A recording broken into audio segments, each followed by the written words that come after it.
Ora então, muito bom dia, eu sou Maria João Guardado, sou interna de Radio-Oncologia do IPO de Coimbra e vou-vos apresentar um estudo retrospectivo intitulado Persistência tumoral no cancro de cabeça e pescoço. Serão estes os itens que eu vou abordar. Portanto, o cancro de cabeça e pescoço é o sexto mais frequente. Temos uma incidência de 600 mil novos casos anos. Isto é o valor dos Estados Unidos. Em Portugal, o valor mais recente é datado de 2005, com novos casos anos de 944 ano. Em termos de taxa de sobrevivência média aos 5 anos, é inferior a 50%. Muito se deve a casos de persistência e recorrência tumoral. O estadio clínico é importante no prognóstico e a literatura realça o grau de instabilidade genómica cancerígena e fatores biológicos como a radioresistência. A radioterapia é um participante crucial neste tratamento, quer a título intensivo, adjuvante, em concomitância ou então a título paliativo. Ok. Não?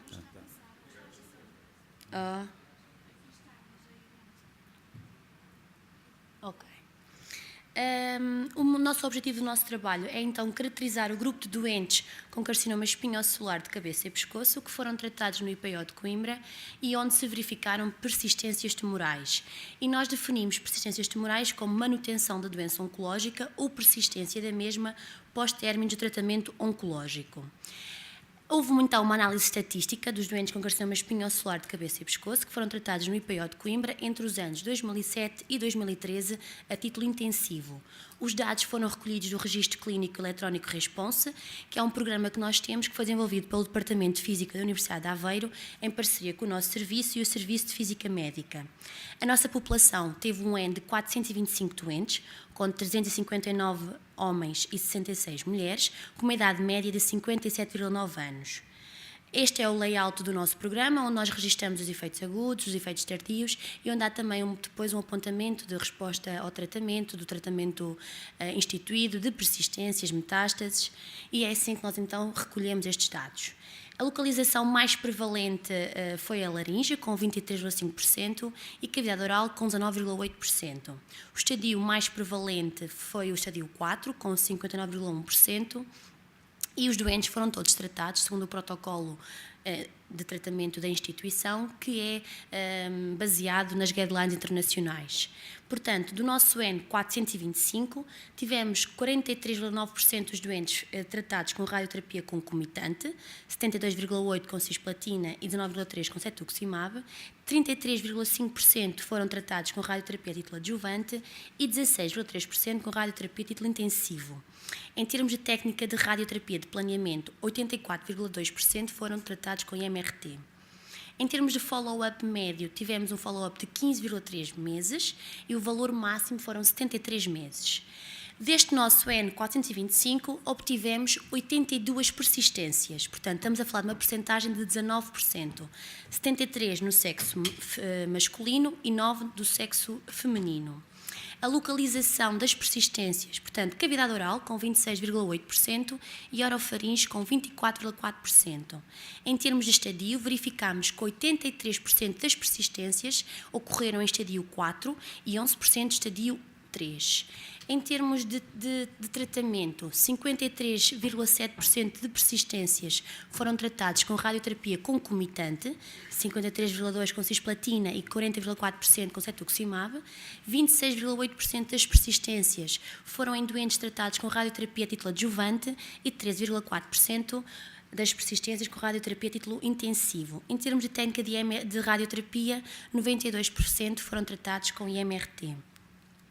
Abordando a dose média ao PTV, verificámos 66,8 Gray ao PTV e relacionando as persistências e metastização, nós verificámos nos nossos 82 doentes com persistência, 37 doentes metastizaram, com um tempo médio de metastização de 6,8 meses, 29 doentes com metastização pulmonar, 7 hepática e 5 óssea.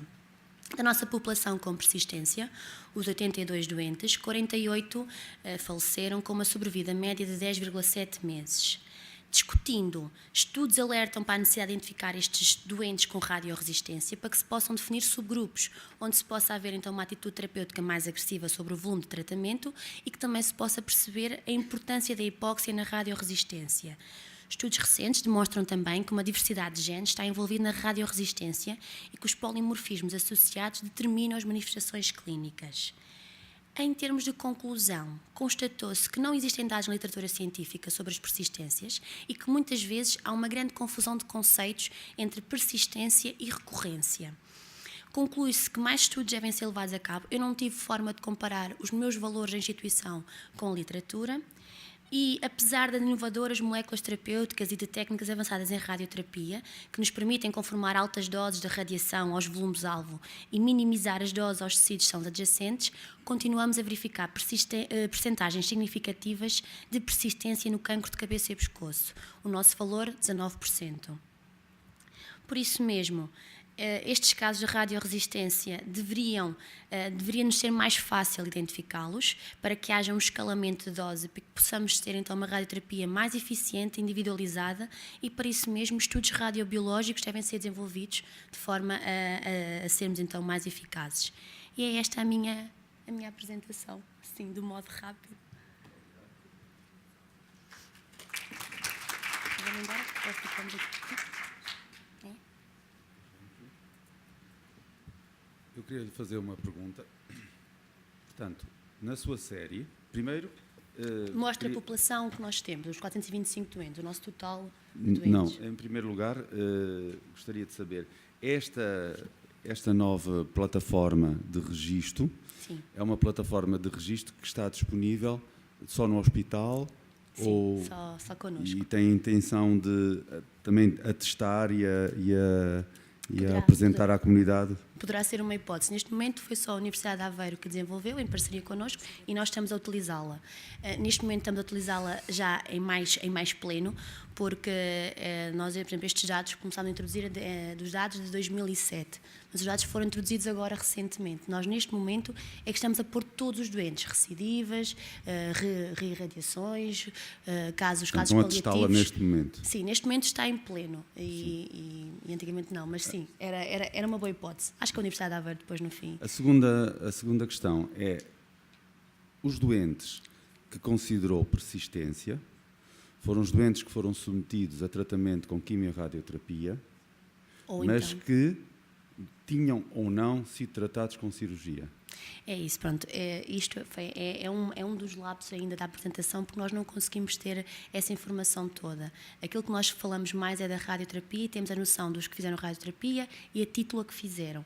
Em termos de cirurgia, não foram apontados nestes doentes, não tivemos essa informação e não entrou. Porque se foram operados, é preciso sabermos as margens para podermos definir persistência. Não é?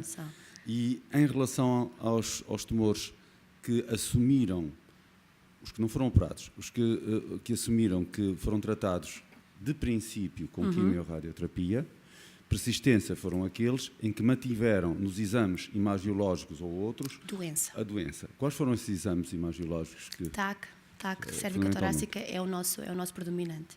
Portanto, em regra geral é esse o exame que nós fazemos. E definiram persistência em função de uma percentagem de diminuição? Não. Fizeram um cut-off ou a presença ainda de lesão? A presença ainda de lesão. Portanto, não houve uma resposta completa. E inferem daí alguma radioresistência? Sim. E tinham algum comparador? Não. Ainda não. Não. Portanto, é um primeiro... Isto ainda é um primeiro balanço e até mesmo em termos de literatura não temos dados. E há uma grande confusão entre persistência e recorrência. Eu realmente tive dificuldade em ter alguma informação, porque não há.